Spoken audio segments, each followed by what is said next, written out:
Hello. In the traditional motion picture story, the villains are usually defeated. The ending is a happy one. I can make no such promise for the picture you're about to watch. The story isn't over. You and the audience are part of the conflict. More human beings were slaughtered in the 20th century than in all previous centuries combined.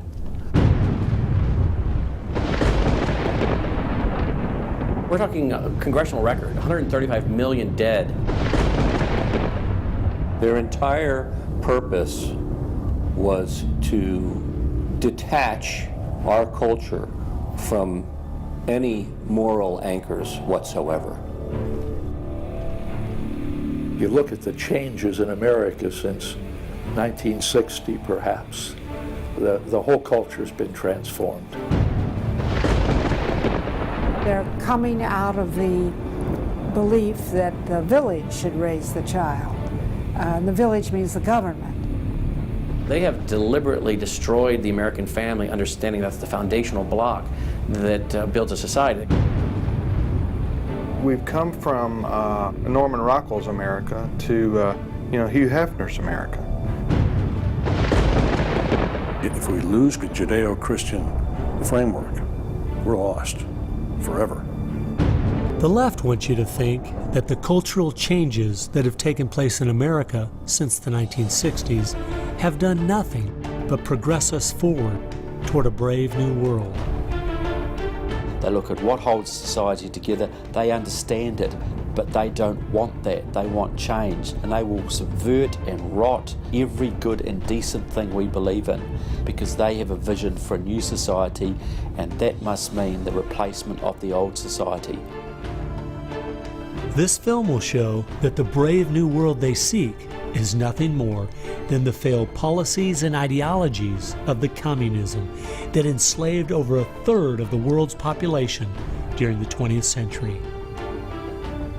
It will show that most people on the left aren't communist, just the useful idiots Lenin spoke of, being used to promote a socialist agenda, which is the first and necessary step toward communism. They basically try to say that the state itself is ultimate, that there's nothing, no law higher than the state, there's no appeal against it. History has proven beyond any doubt that the free enterprise that freedom produces provides more for anyone willing to work than any other system. So why would the left still be pushing their socialist agenda on us? I mean, it's really just microwave communism. There's only two possibilities. They're either ignorant or they're evil. From my investigation over the last 2 years into what has caused America's drastic decline, I'm sorry to say the left won't be able to use the ignorant card. They've left too much evidence of their agenda in their books, articles, and speeches.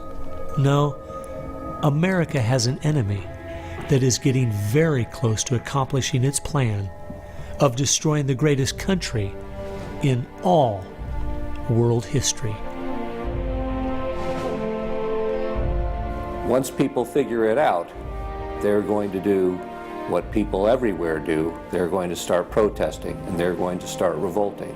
And when that happens, that's when the powers that be feel threatened, and they use the power that they have.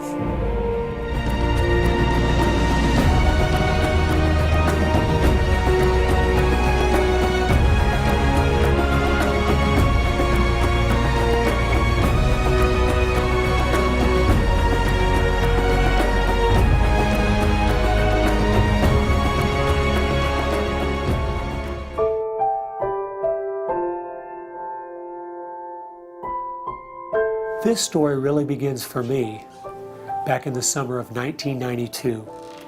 I got a phone call from an older gentleman I knew who was a writer, and he asked me if I'd go attend a meeting for him at the University of California, Berkeley. He told me that the Communist Party USA had recently split over differences of how to best take America down. Some were wanting to still work toward a violent revolution, while others were wanting to focus their efforts on using public policy to subvert America from the inside. He was curious what they had to say. I mean, after all, the Berlin Wall had just come down, the Soviet Union had dissolved, and the whole world was saying communism is dead. So why were they meeting, and what were they up to? I was in graduate school at the time, and the whole idea of slipping in undercover into a communist meeting sounded pretty neat, so I decided to go. The first surprise I had was when I walked into the auditorium. I was expecting it to be filled with college radicals, but instead it was 50, 60, and 70-year-olds, I mean grandparents, professionally dressed with briefcases. And I realized this might be a little more serious than I thought. As the weekend unfolded, I listened carefully as they outlined their plan and agenda, and how they were going to infiltrate the institutions of America to influence us in the direction they wanted us to go. To destroy our families, they wanted to promote cohabitation instead of marriage. They wanted to try to get children away into government programs at the earliest age possible. And they also said they'd like to get behind the feminist movement because they felt it had been very successful in making women discontent with marriage and motherhood. To destroy business, they wanted to get behind the environmental movement. And in 1992, the environmental movement was very modest, but they thought it was the only vehicle capable of creating enough regulation and red tape to discourage business growth. And finally, to destroy our culture of religion and morality, they said, if we can get Americans to accept homosexuality, they thought it would begin to extinguish our traditional moral values Americans held. I remember thinking at the time, this plan doesn't seem very realistic. It's not something I'll need to worry about in my lifetime. It was 15 years later, I was appointed by the governor to be a state representative in the legislature. I'd only lived in my district for 2 years, so I thought it'd be a good idea if I wrote a monthly letter to the editor. Each month I wrote on a different topic. In January 2008, as I was contemplating what to write my letter on, I thought back to the meeting in 1992, and I thought of the goals they'd outlined and where America was today, and I couldn't believe how successful they had been. I mean, our families were totally disintegrating. The environmental movement had become the most powerful force for destroying our free markets, and hate crimes legislation was being considered in Washington, D.C. that made it a crime to even say anything against the homosexual movement. I realized people needed to know what was going on. After I wrote this letter, within days, people were protesting at the Capitol.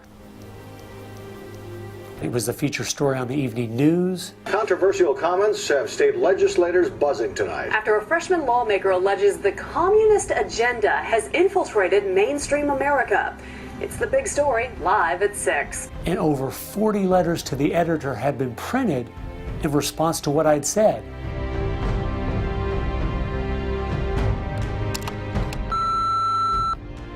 Hey, I just wanted to give you support on your newspaper article. Don't let them grind you down. Fight. I realized then I'd hit on something. One of the letters written in my defense stated that a book from 1958 had outlined a similar agenda. And this got my attention. The book was The Naked Communist by Cleon Skousen, who had been a former FBI agent. And inside the book, it documented 45 current communist goals from 1958. And as I slowly read through the list, seeing how specific their agenda had been to subvert us on the inside, I couldn't believe it.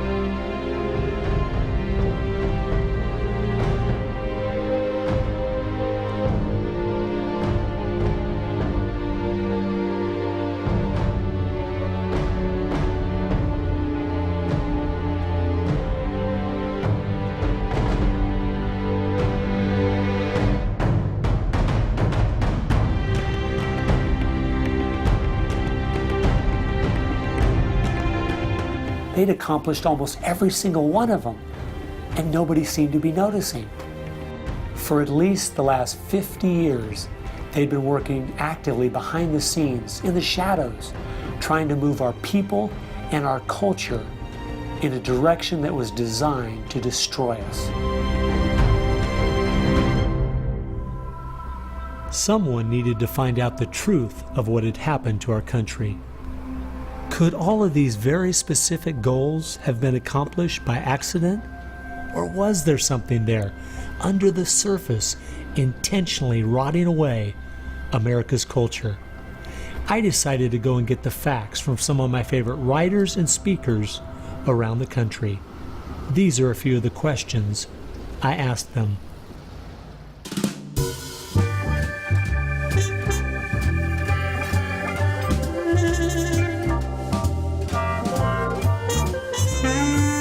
The common myth is that communism is dead, but there are more Communist Party members in the world today than there ever have been. One of the things the communists are doing worldwide is not using that name.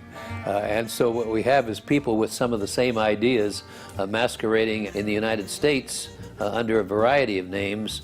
They're even trying to get away from the word liberal to describe them, and they're trying to call themselves progressives. If you go to the American Communist Party website, all of the programs and policies they support are progressive. So progressives are anything from a hardcore liberal to a communist to a socialist. They all call themselves progressives, and they all have broadly the same values and work together. J. Edgar Hoover is called the masters of deceit. And a good magician waves one hand in the air while he's doing his dirty work with the other hand. And while everybody's saying communism has died, they moved through much of Africa. Communism is resurgent in South Africa. Into South and Central America. Right now, 6 countries in Latin America are now communistic. We have communist China, we have Cuba, North Korea, we have Vietnam. It still dominates behind the scene in Russia. It's still very strong in Eastern Europe. It is strong in the EU. It is strong in virtually every country in the world. Whittaker Chambers said, communism succeeds because most people that promote communist causes are not communist. The useful idiots, that Lenin called them, it gives it an air of legitimacy it would never have if it was identified with communists and communism. So why has it been so easy for them to get people on the left who aren't communists to push forward their agenda? Once I looked at the political scale, it all started to make sense. On the far left, you have 100% government, and on the far right, zero government. Anarchy is no government and doesn't make sense at all. On the far left, you have socialism, communism, and Nazism, all systems that have a socialist form of government with only slight variances between them. Traditionally, Republicans were slightly to the right of center, and Democrats were slightly to the left. In recent years, though, through the radical influence of the media, Hollywood, and the multitude of Marxist professors in our universities, both parties have slid to the left, with the Democrats going so far they have openly joined hand in hand with the radicals. That's why they all work together.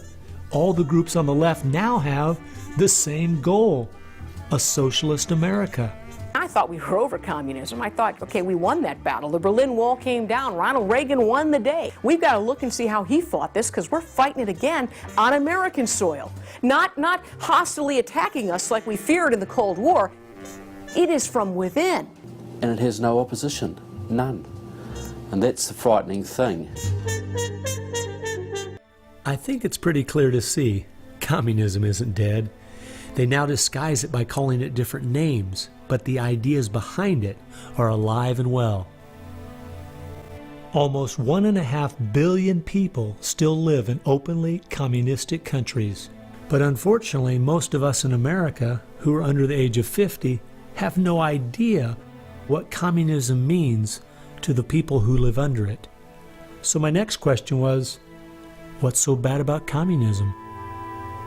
Communism is so evil. It's a completely tyrannical system. The whole history of communism is one of mass murder.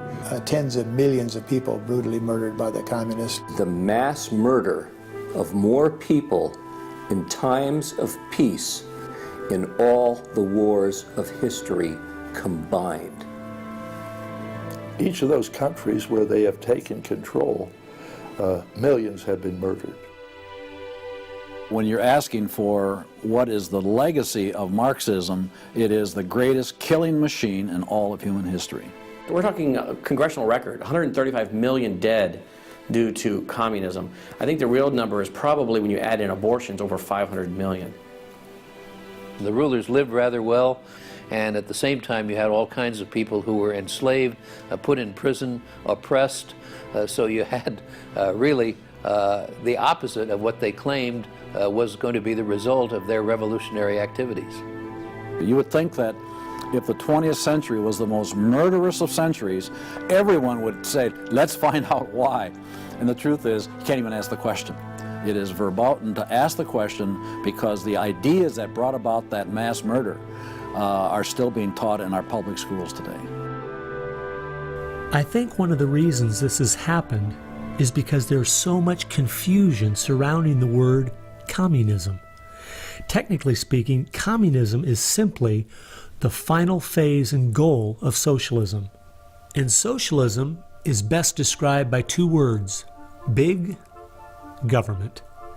Government controls almost everything, and they use this power to take things by force from one person and give it to another.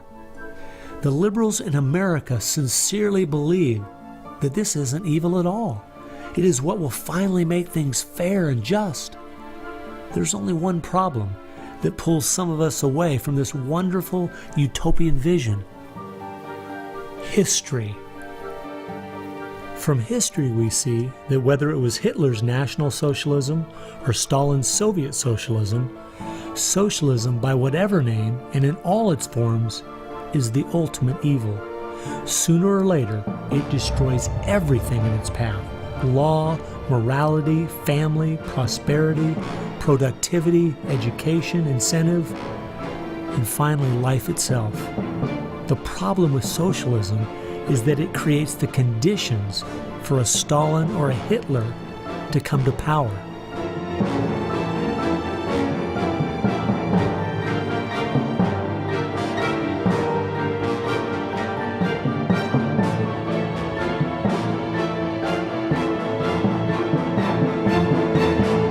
And that's why communism has such relevance today. It's the final destination on the road we're traveling.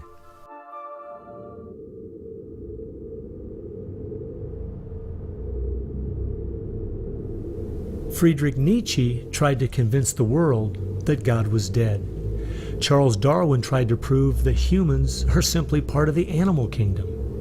And Karl Marx realized that the philosophies of Nietzsche and Darwin would legitimize his own philosophy of communism. He knew their ideas would justify the brutality and slaughter that would be necessary to implement communism worldwide.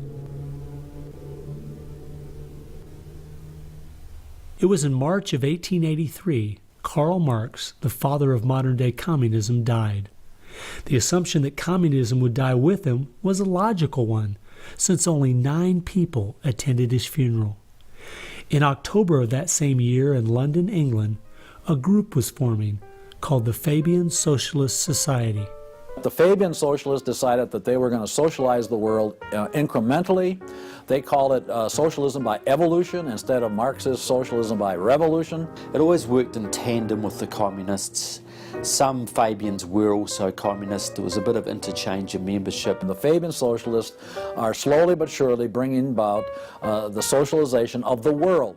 Europe is pretty well done. They are now working in Latin America. Latin America is not just socialistic in many countries, they're all already Marxist.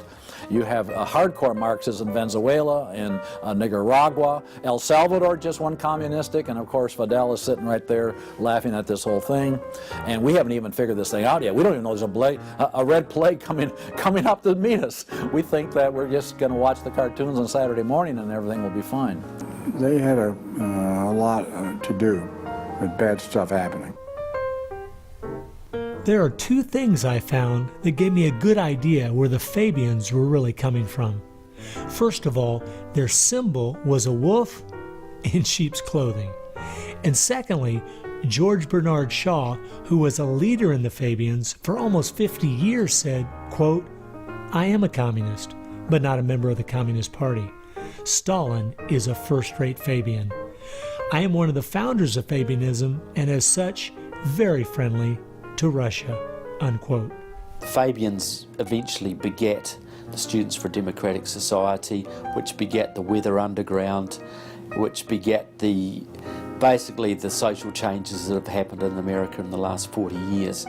Many of the SDS members from the 1960s still have an incredible influence on the direction our country is heading. One is the Reverend Jim Wallace, who was president of SDS when he was a student at Michigan State University. He is the spiritual advisor to the President of the United States. They've been friends for many years. They go back to Chicago and the Chicago politics crowd. And during the Vietnam War, he was rooting for the Viet Cong to beat the United States Army. And when they did, he just couldn't believe it. He said it was one of the happiest days in his life. And another leader in the Students for a Democratic Society and founder of the Weather Underground is William Ayers, who has been a longtime friend and neighbor of President Obama. It came out in 2009 that Obama's book, Dreams from My Father, was even written by Ayers. So the influence from the Fabian Socialist Society goes right into the White House.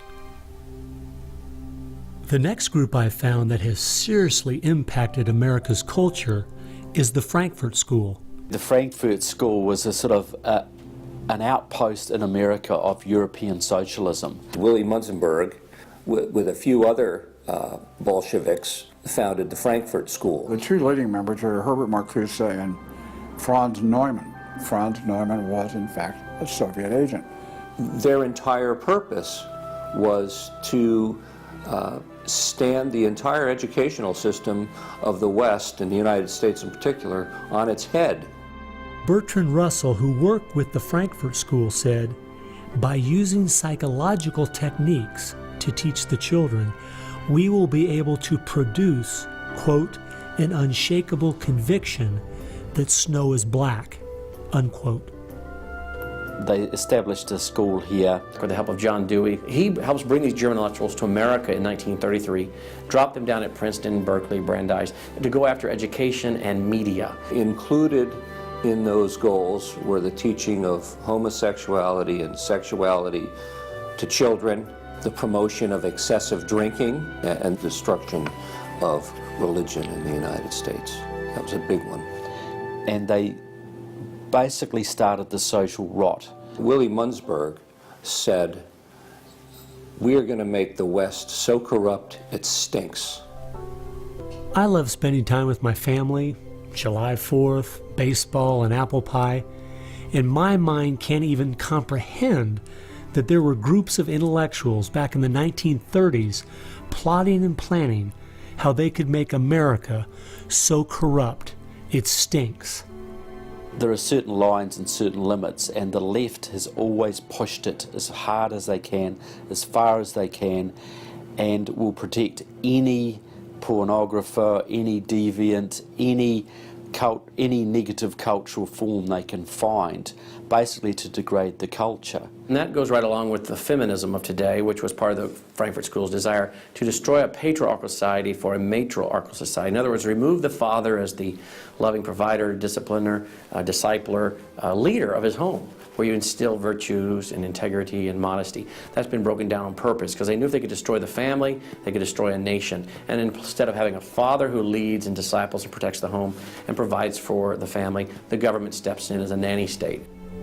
The Frankfurt School developed the concept of cultural Marxism. You penetrate the culture, take it over, and then everything else will follow. And of course they did that, and today we've had a complete cultural revolution. As many people in America are familiar with the phrase "make love, not war," that actually came from Herbert Marcuse, who was with the Frankfurt School. So these guys went after education, they went after media, and they've been very successful in changing the entire worldview of Americans through what they call political correctness, but it's really cultural Marxism, with the goal being to destroy Christianity, then create chaos, and then move to their ultimate goal, which is from cultural Marxism to traditional Marxism, which is socialism. Most of the strategy to remake America from within started with Antonio Gramsci, who wrote over 2,000 pages back in the 1930s outlining how to take a Judeo-Christian culture down from the inside. The plan he suggested has been the main focus of the left ever since. Antonio Gramsci was a neo-Marxist philosopher. Antonio Gramsci was an Italian communist. Antonio Gramsci is probably the biggest troublemaker in the world. He's probably got more responsibility for our social ills than anybody else on the planet. He knew of the importance of undermining the morals in the character of this country. Because America had a strong Christian heritage, you had to attack the culture. You had to change the culture. Even to pornography, into areas that most people normally wouldn't accept. He said we're going to destroy the West by destroying its culture. We're going to infiltrate and we're going to turn their music, their art, and their literature against them. That means that you penetrate the universities, you write the books, the novels, the poetry, the music, the book reviews. And once you control the culture, then you can sort of shape the thought of rising generations. He differed with Marx. Instead of, for example, destroying the church and the other basic institutions, he said infiltrate them and use them to change the culture. What Gramsci had to say was that this is the way that government is perpetuated and society is perpetuated is through these churches, because they set the standards, they set the framework of the way people lived, of rules, how families should be structured. He didn't want a revolution on the streets that would be overturned by the police the next day. He wanted to change society over the long term so that we'd have a revolution without us even realizing it, basically. And the communists have been very effective in promoting their ideology in Hollywood, in the mass media. And I think he was quite right. I think that's exactly what has happened. I think that's the way it's worked. I think it's working that way now. And that's where a lot of these people come from. And that's been the big success story of communism in the last 50 years. It's the professors, it's the educationalists, it's the journalists. They are the shock troops, the Gramscian shock troops of the future. And one of Gramsci's all-star disciples, Saul Alinsky, became one of the most influential radicals of the 1960s. Well, Saul Alinsky was a prominent radical in 1930s Chicago. He worked closely with the Communist Party. He used to go down and train at the rifle range with Leon Dupre, who was later a mentor of Barack Obama. And they used to train to shoot because they knew the revolution was just around the corner. But that didn't come, so he got a bit more subtle. Well, Saul Alinsky called for a community organizer to stir things up, to create agitation. In fact, he said you'll be accused of being an agitator, and that's exactly what you are. He wanted the haves and have-nots fighting with each other. It wasn't until I was watching an old film from World War II that I realized what the left has been doing in America to pit the poor against the rich, blacks against whites, and the young against the old, is the same tactic Hitler used to disunify Germany. You see, they knew that they were not strong enough to conquer a unified country. So they split Germany into small groups. They used prejudice as a practical weapon to cripple the nation. Remember that when you hear this kind of talk. Somebody is going to get something out of it, and it isn't going to be you. And they use the conflict as justification for more government to stop the chaos. So they create the chaos, and then they step in as a solution to the chaos. And as Francis Schaeffer said, once this chaos comes, most people will willingly give over to an authoritarianism because they don't want the chaos. His book was kind of the field manual, if you will, for these activist organizations. Which President Obama studied and taught at a workshop for 4 years in Chicago as a community organizer for ACORN. As I was reading through Rules for Radicals to see where he was coming from, I just happened to take a look at the dedication in the front of the book. And this is what I saw.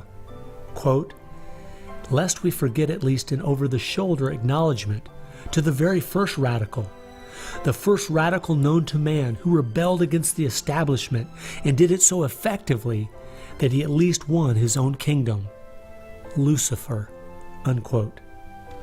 Saul Alinsky from Antonio Gramsci has had an incredible amount of influence on our president and on our society, and he dedicates his book openly to Lucifer, Satan. I think that says more about where their ideas and plans are based than anything else.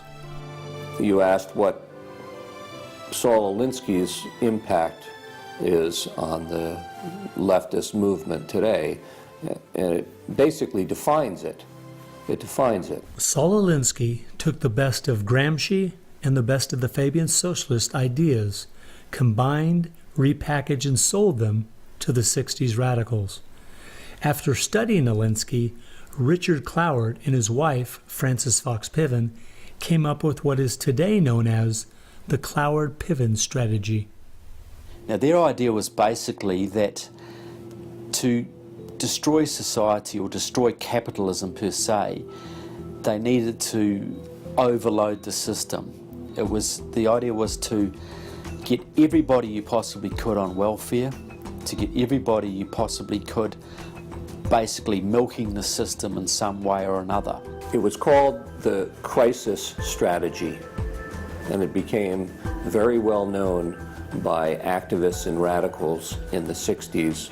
They published an article in the May 1966 issue of Nation magazine called The Weight of the Poor, in which they outlined their strategy. Rathke read that article, and Rathke ended up starting what we now know today as ACORN.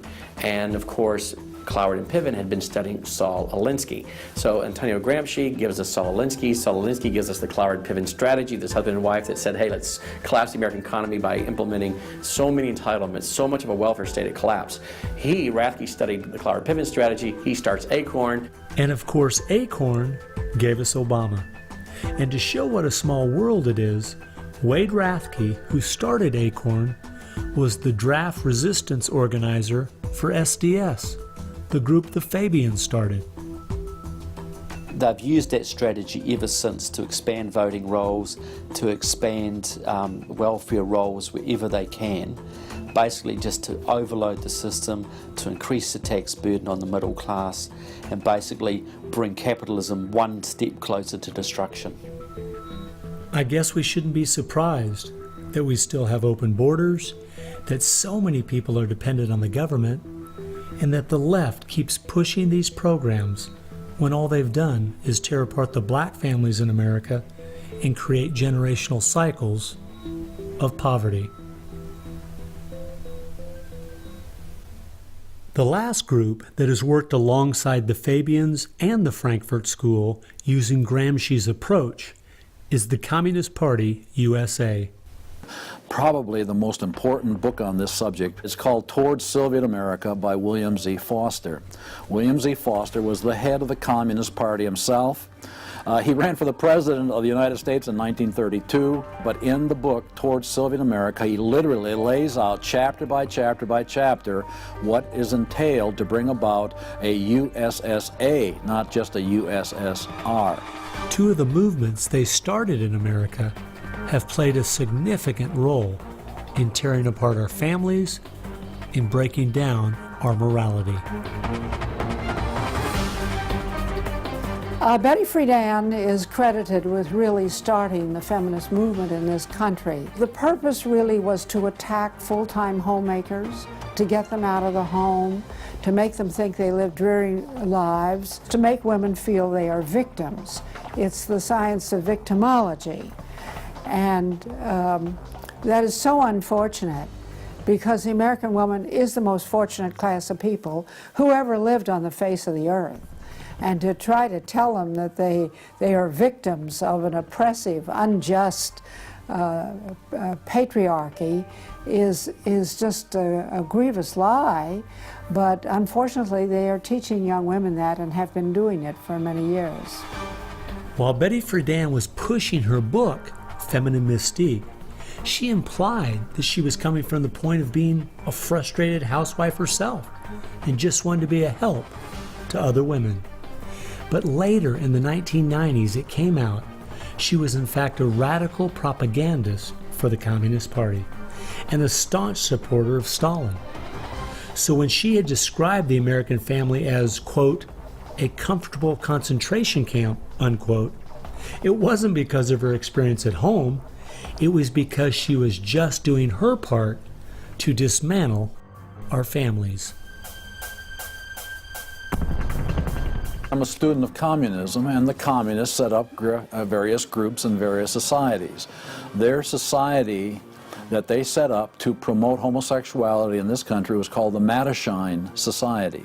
And it was founded by Henry Hay, a leading member of the Communist Party. So since I was studying communism and teaching on the issue of communism, you just follow leads, and all of a sudden you realize, what is this Mattachine? I've never heard of this Mattachine Society. Well, it was Henry Hay's organization set up to infiltrate the culture of the United States to make homosexuality normal.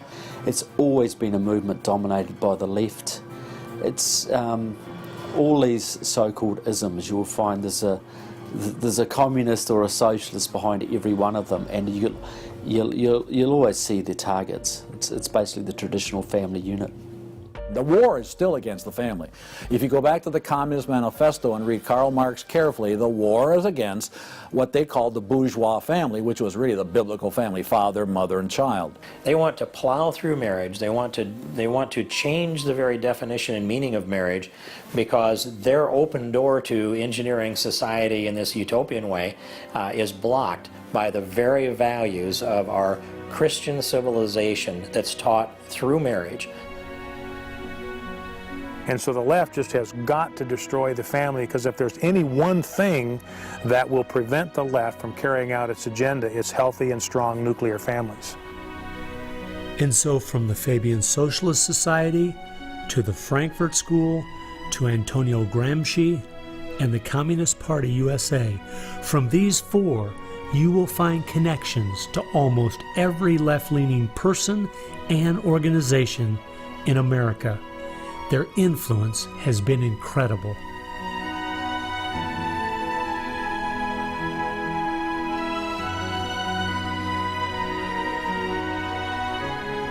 It was in the 1960s, all the groups on the left seemed to realize Antonio Gramsci was right. In a Judeo-Christian society, you will never be able to persuade people to rise up in a Marxist revolution and start killing each other off. The only way to take the culture down is through penetrating the institutions of influence to change the people from within.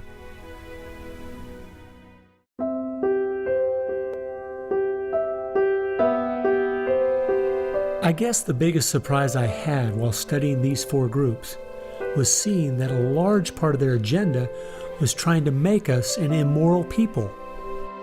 The communists knew in the 1930s and since that time, and the leftists know today, that if you can break down the cultural traditions, the basic rules of morality, then it's much easier to move people in different directions that are counter to the good of society. they recognize that it's all part of the same fabric. Their ideologies all work together to break down families, to break down the sanctity of human life, the value of human life, to break down the idea that there is a God that we are accountable to. They essentially are validating the Judeo-Christian worldview by the very things they attack.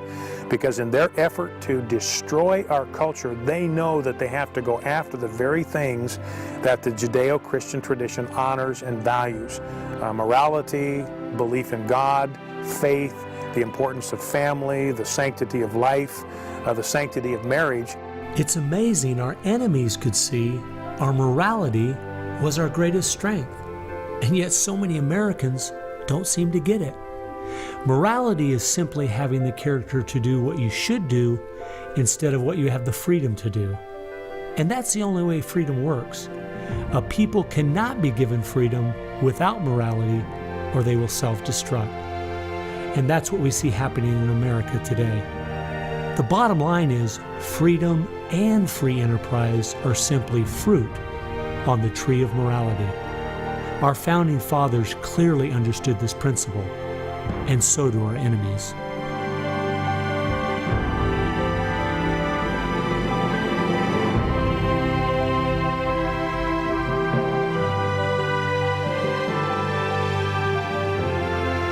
There is an important fact we need to face. If we had Ronald Reagan as president, low taxes, and a strong national defense, the ship certainly wouldn't be sinking as fast as it is now, but it would still be sinking. A booming economy doesn't take care of the major problems we face.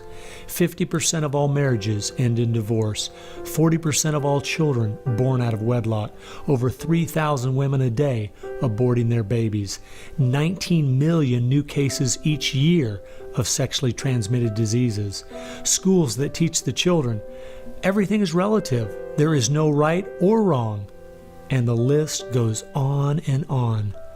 I recently read in our local paper that over the last 12 months, almost 7% of all high school students in my state tried to commit suicide. Our society is falling apart, whether we want to admit it or not.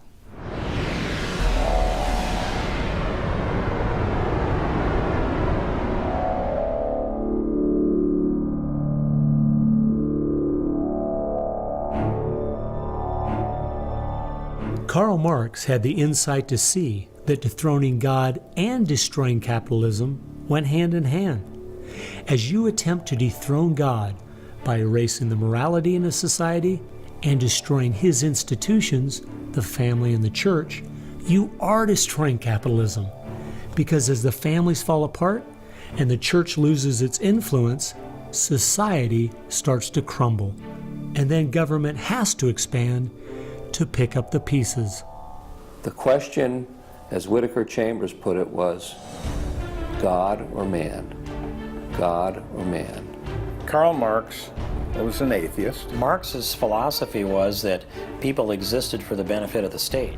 What Marxism did and does, and all the other isms of the modern era, is to try to dethrone God by deifying man. You have to discredit God. He's your competition. The 20th century ushered in several ideologies that sought to devalue God and elevate man. Communism, relativism, humanism, they all deny that there's a God, and they claim that by doing so they're really elevating man. But if you look at how each of those philosophies end up working out in real life, there are always some classes of human beings that don't deserve the same value or rights as anyone else. To turn it around, to believe in freedom, the way we have been raised, you have to believe that there's something precious about every human person. And of course that's from the Bible. Imago Dei, we are all created in the image of God. Therefore, every human being is entitled to respect and dignity and freedom, and that is distinctive to biblical religion. You don't find it anywhere else. Almost all the ideas that have made America such a unique and great country our founding fathers got straight out of the Bible. I guess that's why the left only has a problem with one religion, biblical Christianity. They never complain about separation of church and state when it comes to Islam, Buddhism, Hinduism, or any of the other religions. In fact, a couple years ago, the Dalai Lama came to my town, and during the school day, at taxpayers' expense, thousands of our local school children were bussed in to hear him talk. I wonder if they would ever do that for someone like Billy Graham. No, they must destroy the Bible's influence in America so they can step in with big government in its place. It's an age-old question. Are we going to believe in God, or are we going to play God ourselves? Essentially, for the left, the choice that they see very clearly is people are going to depend upon God or they are going to depend upon government. They want people to depend upon government, so they have to destroy faith in God. At its core, it's a rebellion against God and God's laws. And that's what the battle is about. That's what the assault is on. That's why Christianity is a target. And that's why we saw the gulags in the Soviet Union. We saw the concentration camps in Nazi Germany. And all the ideologies that elevate man end up devaluing certain human beings. Dictators of the left, Hitler, Stalin, Mao, Castro, and all the others, always have come to power by acting like they're going to change things to make it better for the people. Yet history has shown us the devastating results that have happened every single time. There is no example in history of big government that didn't abuse its power over the people. But people who have believed in the God of the Bible and that our rights are a gift from Him to everyone have always stood up for the preciousness of every human life. You look at those who have fought for true human rights throughout the ages, and it's those that do have a strong faith in God, those who fought against slavery, and those now today who are fighting for the sanctity of human life. Like the Declaration says, we hold these truths to be self-evident, that all men are created equal. Aristotle didn't believe that. He said, no, some people are born to be slaves, and some other people are born to rule over them. And the reason that you and I know different, and it's not because we're smarter than Aristotle, he was a smart man. But we have something he didn't have. We have the Bible. And so, therefore, that's where we get these ideas. And from pagan antiquity or neo-paganism or all the modernisms, you get the opposite. After studying this topic for the last 2 years and reading literally hundreds of their books and articles and speeches, I've come to the conclusion, whether the left knows it or not, their plans and goals can all be summed up very simply. They are at war with God. A people that are moral and believe their rights come from God would not only never want what they're selling, but would also never need it. And they know that.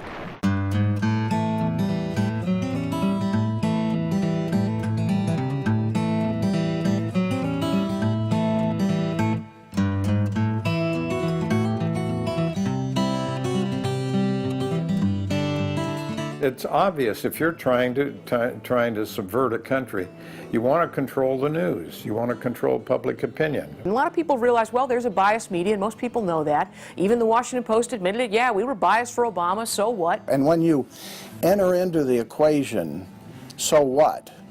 That means the biases, the opinions of the reporters enter into what is news. They decide whether you have a right to know. And it's no longer a bias. They turn from just political bias to activism. They go to the places that influence, or I should say, where they can have leverage. Generations of journalists have been trained to interpret events, interpret the news, not report the facts, interpret the news. They do not deal in facts because facts aren't effective for them. They have very few facts on their side. They've gone into and penetrated these major areas to where they can influence it in the direction they want to go. We've seen a massive shift away from old-fashioned objective news reporting to what he called interpretive reporting, what others call advocacy journalism. And it's advocacy for a cause. And as a result, we have a news media in the United States that is extremely liberal at the present time. Which was a major, major goal, to control not merely the newsprint, but the television media and Hollywood. Stalin said himself, if I could control Hollywood, I could rule the world.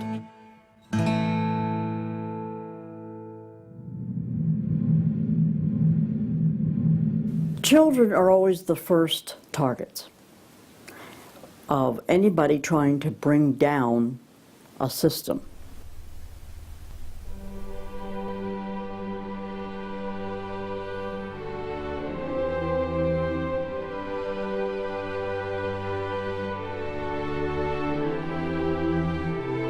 John Dewey is believed to be the most influential man in the whole area of public education.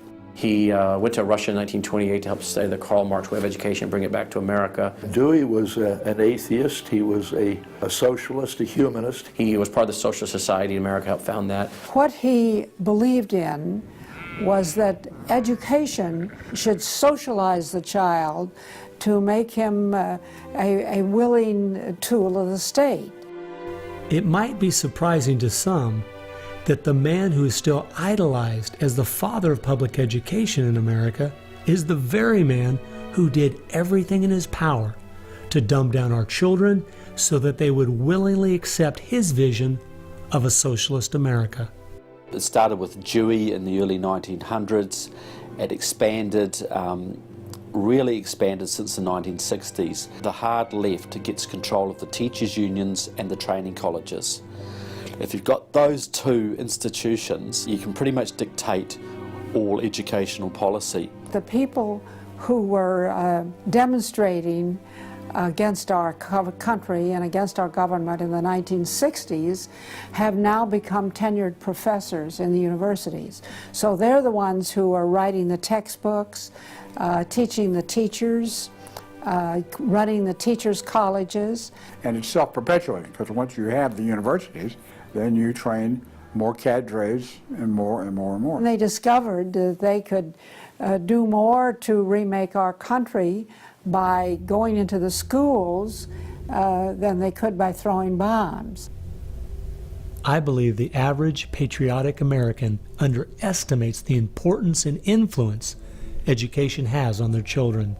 That's how the large majority we had in 1980 to elect Ronald Reagan in a landslide has been lost. It's not because the other side has had lots of children. No, they're aborting theirs. But instead they're capturing ours through the propaganda they teach them, 7 hours a day for 13 years, and even longer if they attend college. We are losing most of our children to the other side because of the anti-American, anti-God, and anti-free enterprise rhetoric they are filled with in the government schools. Government schools are not teaching basic reasoning processes. They're not teaching logic. They're not teaching actual data of history and science and mathematics. And if your education is rather limited, then you're inclined to believe that a government can be the solution to your problems. When you look at the desks in the schoolroom, you'll find 4 together, or maybe a table, they sit around a table. Independent desks are very rare in most classrooms because they don't want to promote the self-sufficiency, independence mindset. You go back to William Z. Foster in his book, Towards Soviet America, you will see how he has a whole chapter there on how we have to supplant education in this country and ultimately force every student to attend public school. That's the other thing. I hope the homeschoolers catch on to this. The homeschoolers and the Christian day school movement are going to have some very rough times ahead of them because the public school crowd cannot afford to have any competition, and they're being given plenty of competition by the homeschoolers right now. now. You see the effects of that in lowered educational standards. There's no more studying of the classics or studying of the civics or, you know, how the US Constitution was formed. It's all progressive education. It's all based on the identity politics, the isms, the current trendy isms, environmentalism, racism. They're training them for the collective, and a collective mindset and a dependency mindset. And it seems that they, again, want to have people be uneducated, so then they do become wards of the state. They're dependent on the government to provide everything for them. It's under 10% of kids believe that there is an absolute right and an absolute wrong. And why are we surprised? We've sent our kids into this government system that indoctrinates them, that teaches them about tolerance and diversity and multiculturalism, and not about reading, writing, and arithmetic, not about what our founding fathers had to say. It's consequences. Few would argue that the education the children are receiving in the public schools is pathetic at best. But with the amount of tax dollars we spend each year, over twice as much as it would cost to send the students to private school, why do we allow this to continue? The group that my investigation led me to, that seems dedicated to making sure the children don't get a good education, was a real shocker. The schools are pretty much controlled by the Teachers Union, the National Education Association. If you look at their platform and goals, you would think they were a socialist or almost communistic organization. They are for the entire feminist agenda, starting with abortion on demand, tax-funded abortions. They're for the whole gay rights agenda. They're for the whole globalism agenda. They are extremely anti-parent. It is an effort to get the children to abandon the values of their parents. National Education Association has no patience, tolerance, or use for traditional teachers. They're looking for people who want to be agents of change. They want to throw out all the lessons of history, and really it's an attempt to then impose their own views and ideas onto people, get them to act as activists. If you control those institutions, then you can control everything else. It's all public schools, all for their jobs, and they have gotten behind all of the radical kinds of curriculum that's being introduced. They're for it 100%. They've had a tremendous effect on public education. It's not positive. We also see immorality being promoted through our schools. The kind of sex ed curriculum that is being used and paid for with our tax dollars would shock most parents.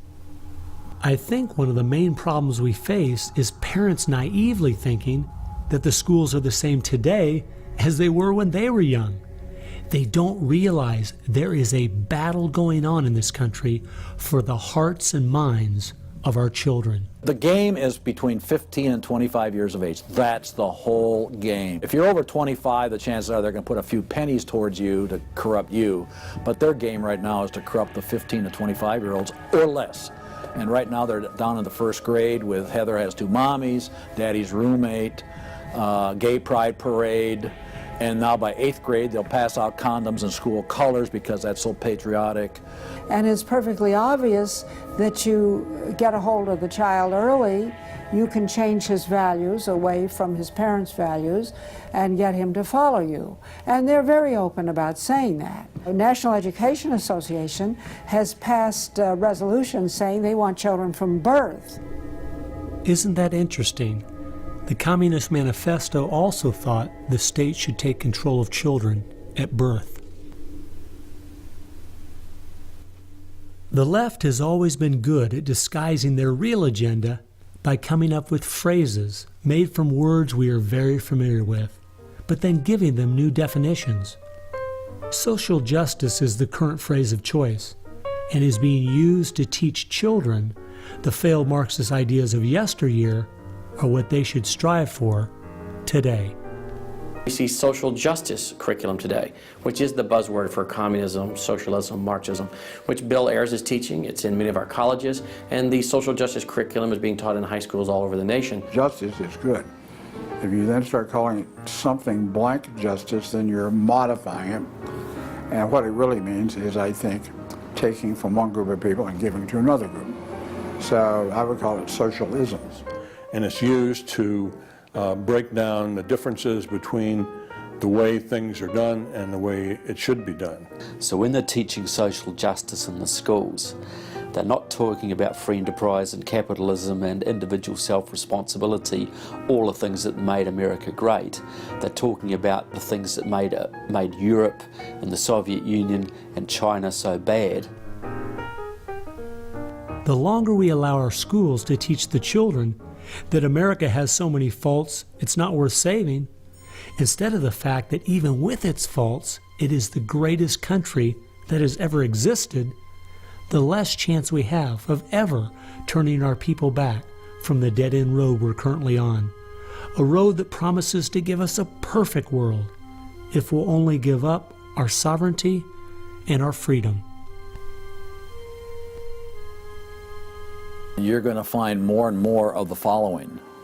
This is now called a world pledge. We no longer want the Pledge of Allegiance to the flag of the United States of America because that is considered nationalistic. And of course the socialists, communists, and the Marxists and the extreme left wing in the country want nothing to do with it. I pledge allegiance to the world, to care for earth, sea, and air, to honor every living thing with peace and justice everywhere. This came out, first of all, in Superior, Wisconsin. So Superior, Wisconsin was their guinea pig, and there was very little said against it, and so it would then go to the next and the next and the next, and before long you'll have the whole school system standing up saying, I pledge allegiance to the world instead of I pledge allegiance to the U.S. The public schools right now, if you'll read Towards Soviet America, have nearly accepted every item that William Z. Foster said we needed to place into the public school curriculum. And we're seeing the results. You know, people are not as informed as they once were. They think in different ways, and they think in the way that the left intends them to think. Antonio Gramsci realized that if you can take over the institutions and the culture, you will be able to use those to influence society to create the socialist man you want. I think the most brilliant part of his plan was that he realized you could not only create a man that wanted big government to take care of him cradle to grave, but, and this is the genius of Gramsci, you could create a man that needed big government to take care of him cradle to grave.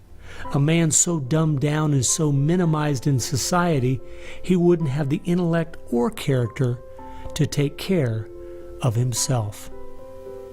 The reason this is so deadly for America is that once we have a certain percentage of the population in that category, our limited constitutional form of government is no longer possible because too many people won't be able to exist in that framework. We are approaching that tipping point rapidly.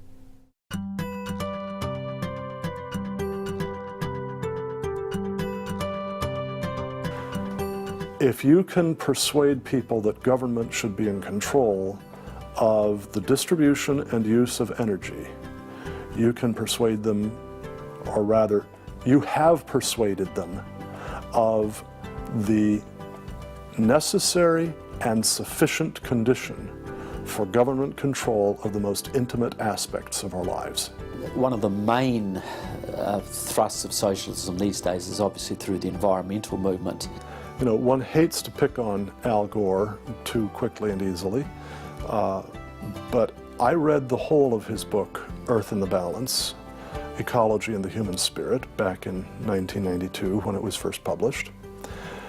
And if you know anything about the history of political philosophy, you read the last chapter in that called A Global Marshall Plan, and you understand that there is no way to implement what Al Gore was calling for in 1992 in that book except by means of totalitarian world government.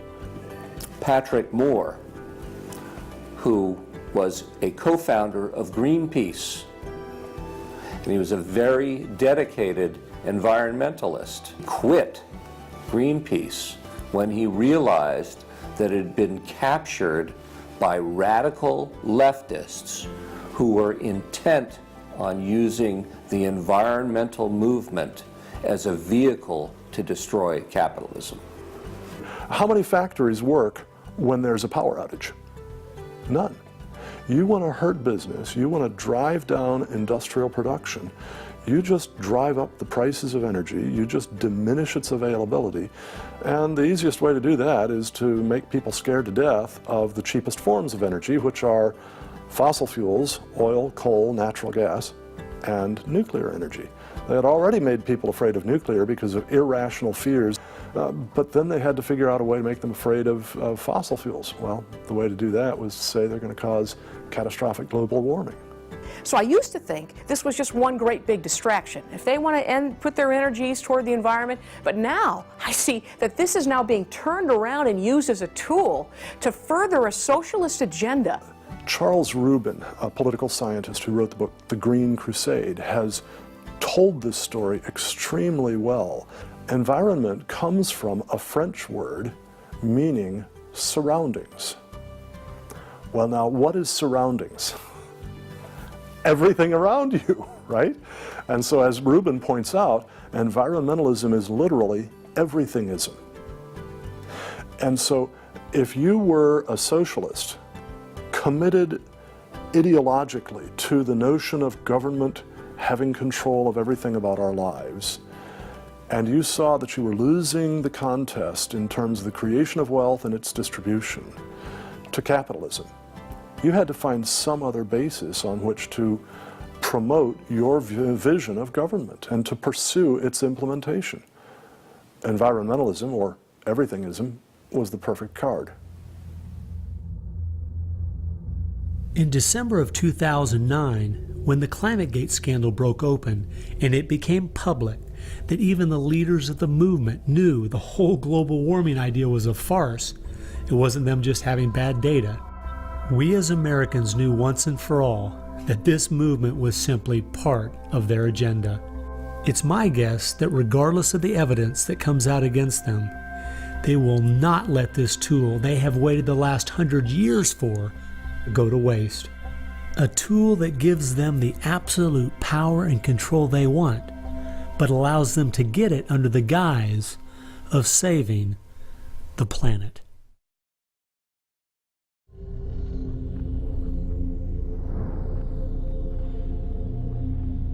He was born of left-wing parents. He was mentored as a young man by a Communist Party member called Frank Marshall Davis. Now, Davis joined the Communist Party in Chicago, and he was very well connected there.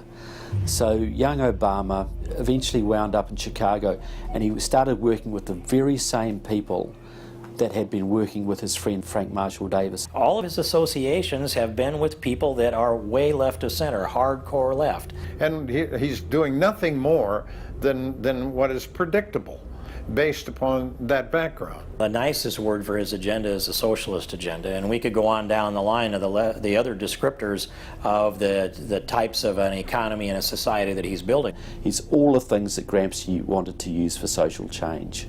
Yeah, he's the epitome of the movement. If you think there's no way that so few could be so effective, consider this. When the Communist Party USA split in 1992, the group that formed was the Committees of Correspondence, and it was their meeting I attended that summer at Berkeley. As I started researching that group, I saw that many of the same people who started or have worked with the Committees of Correspondence and its sister organizations were the same people who were involved with President Obama's campaign and administration. I found file after file on Trevor Loudon's website documenting with footnotes and photographs these connections. The radical left has been so successful, they have persuaded the American people to put one of their own in the White House. Socialism and Marxism go together like Mary and Mary's little lamb. The general populace knows very little about what the socialists are up to. If you're going to find socialism, you're going to find the hardcore communists right behind it. One of the main avenues has been through what they call the Congressional Progressive Caucus. 20% of the US Congress are members of this organisation. They have chairmanships of most of the major House committees and are easily the single most powerful bloc in the US Congress. And virtually all of them are tied to either Democratic Socialists of America, the Communist Party USA, or other radical organizations. We're literally at this very time watching what's transpiring and has been going on from the Fabian socialist point of view from 1883 to the present. So these guys don't give up. And they're going at a breakneck speed because they know they've got an opportunity now to change America in a way that can never be changed back. And they're going for broke. The Bolsheviks, they're just waiting in the woods and they're just smiling like you can't believe. You just read the Communist Party USA blog and they just can't believe their good fortune. Every time they turn around, they just can't believe this is happening. They're like me. I'm a Christian conservative and I can't believe they've been so successful in doing this. The left has started multitudes of foundations and nonprofit organizations, many of which are using our tax dollars to grind America down. They use all kinds of patriotic words to masquerade an extreme leftist orientation, which, if anything, would enslave the people in the same kinds of things with the same kind of ultimate results as communism had. The communists will let the socialists go so far, and then ultimately the communists really turn on their fellow socialists and they wipe them out too. And their attitude, I think, is really probably pretty close. They figure, look, if these socialists betrayed their own country, the chances are, once we get in power, they'll betray us too. So they'll figure, let's just rub them out right now. And at a given point, you'll see in the history of communism that they've been very effective in rubbing out their fellow socialists who brought about their socialism before the Bolsheviks and the hardcore communists with a capital C took them over. One thing we do really have to recognize is this is a domestic enemy. This is not just people with different ideas. These are not just nice folks who have funny, silly ideas that they will eventually figure out are just not very mature. No, these people are dangerous, dangerous enemies, and they are intent on overthrowing this country and imposing a socialist system that will mean extreme hardship for the vast majority of people in this country. That's true with them constantly seeking to re-engineer society so they reach this level of utopian perfection. Where we, on the other side, we advance the idea that this is about the cause of freedom, and if it hadn't been for Jesus Christ, there never would have been a United States of America, because the inspiration for freedom drove our founding fathers. They were informed by their faith, and I believe guided by the hand of God.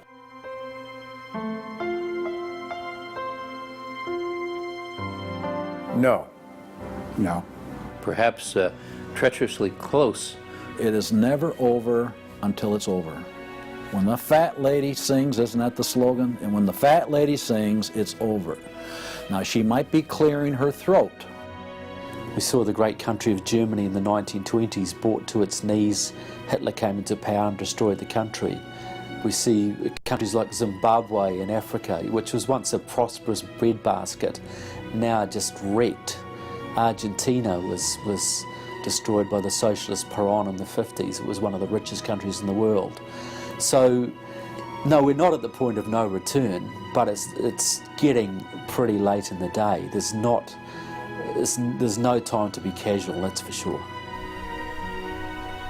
We've spent too many years thinking, because we have Republicans in office or the stock market is doing well, that everything's okay.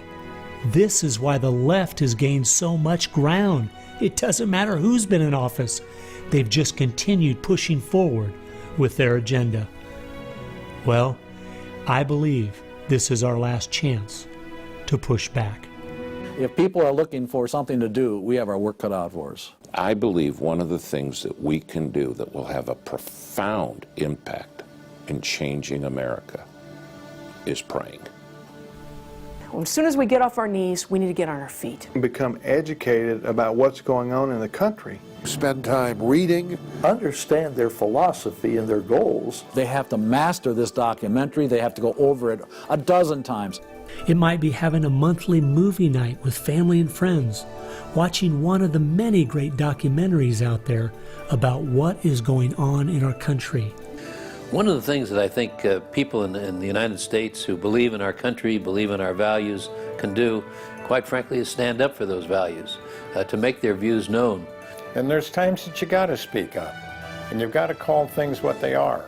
We need to be willing to be criticized and to not be silent because of the criticism. It was Martin Luther who said, if we're faithful on all battlefronts besides, it's precisely where the battle's the hottest, then we're traitors to the cause. I like the quote by Abraham Lincoln, who said that silence makes cowards out of the best of men.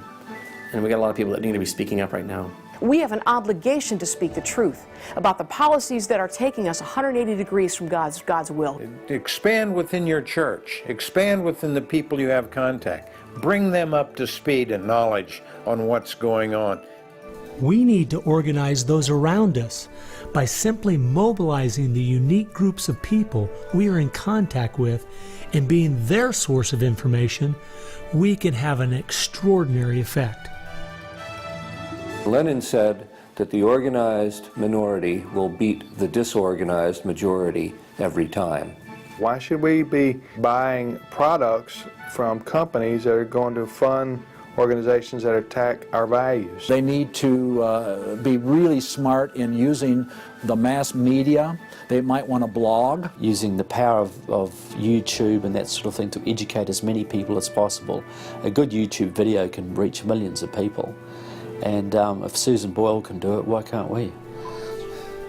If you do the right kinds of things on YouTube that are creative and do them frequently, you can drive a message through society, influencing millions at almost no cost. We need to be the people who graciously but consistently make contact. And express to those folks we elected what we want them to do, and what we believe in, what we think is right. And if they don't follow those things, then we need to make efforts to get them out and get other people in that will. Pick the good ones and stick to them. Don't waste your time on people who won't stand up for their country. All the others are making contact.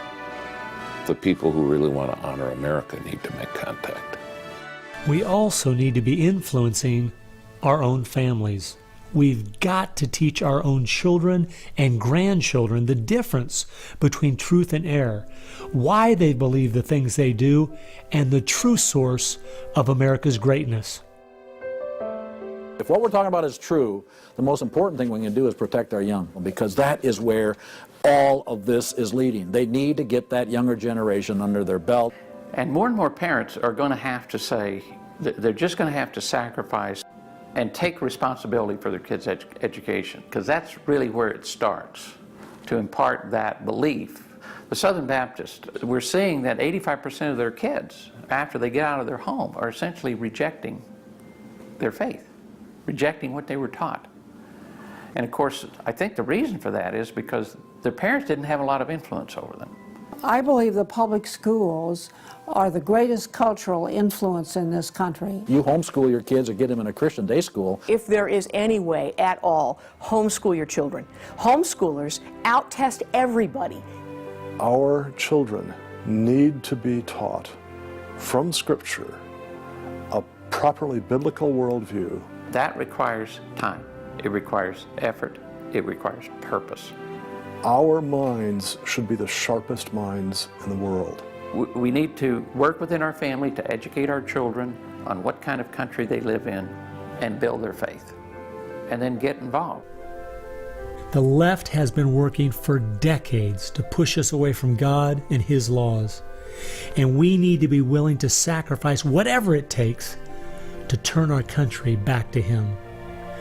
Throughout our history as Americans, though, there has always been a great price to be paid for preserving, protecting, and defending this great land. The people who built America paid a great price. The people who went to war for our nation, boy, did they pay a price. And one of the American values was, we will pay a price for what is right. We will give of ourselves, even if it requires the giving of our lives. That was an American value. That's why it is such a heroic and honorable thing when a soldier defending us pays that price. That's like when you go to Arlington Cemetery in Washington, or the Tomb of the Unknown. You stand there and you say, this is America. We were the people who so believed in these values that it's an honor to stand for, even if it can cost you your very life.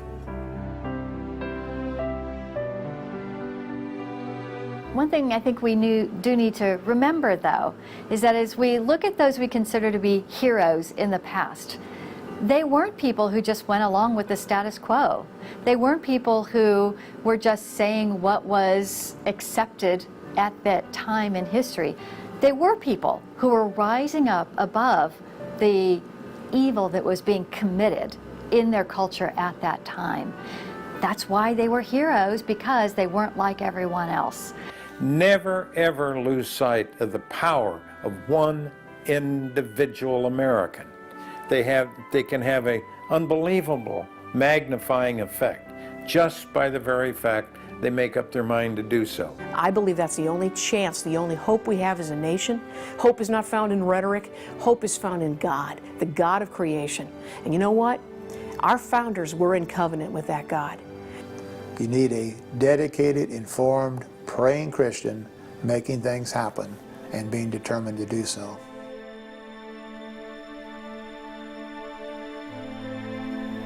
Time has only allowed me to present a fraction of what I found. The reason I called this film Agenda is because I wanted to make a clear distinction between what I was researching and all the conspiracy theories out there.